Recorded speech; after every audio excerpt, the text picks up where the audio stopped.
Today, we shall listen to a folk tale from Tibet.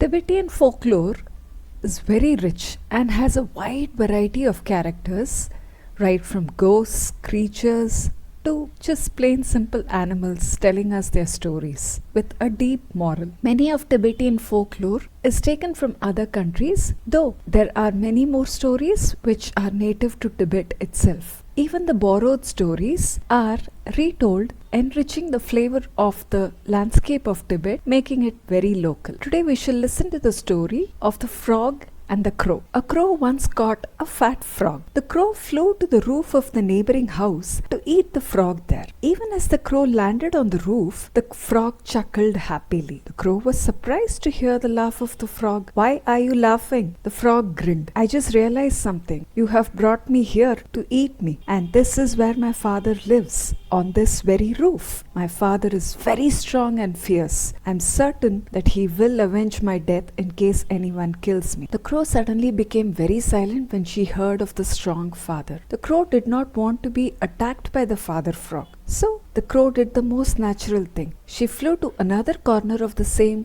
roof with the frog in her legs. She placed the frog there when the frog laughed again. "What is it this time?" The frog guffawed again. "It is hardly worth mentioning, but I just realized that my uncle, who is even more stronger than my father, lives on this side of the roof." This time the crow was alarmed when she heard this.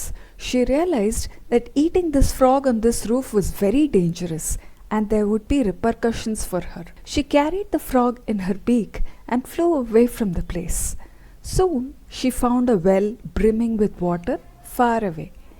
She placed the frog on the edge of the well, and here she decided that she would eat the frog.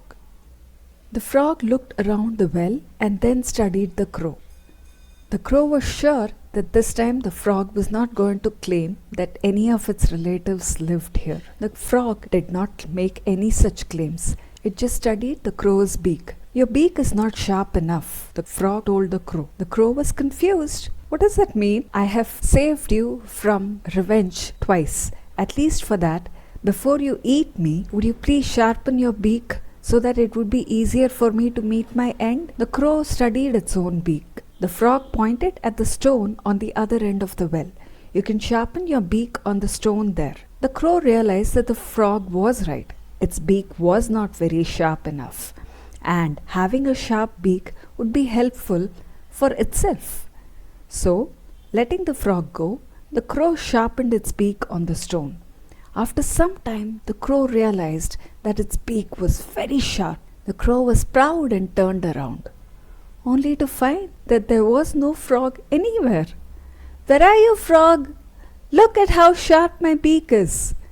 The frog's voice came from inside the well. "Oh, I fell inside the well while I was waiting for you," the sly frog continued from under the well. The crow was annoyed. "Come out! My beak is sharp enough."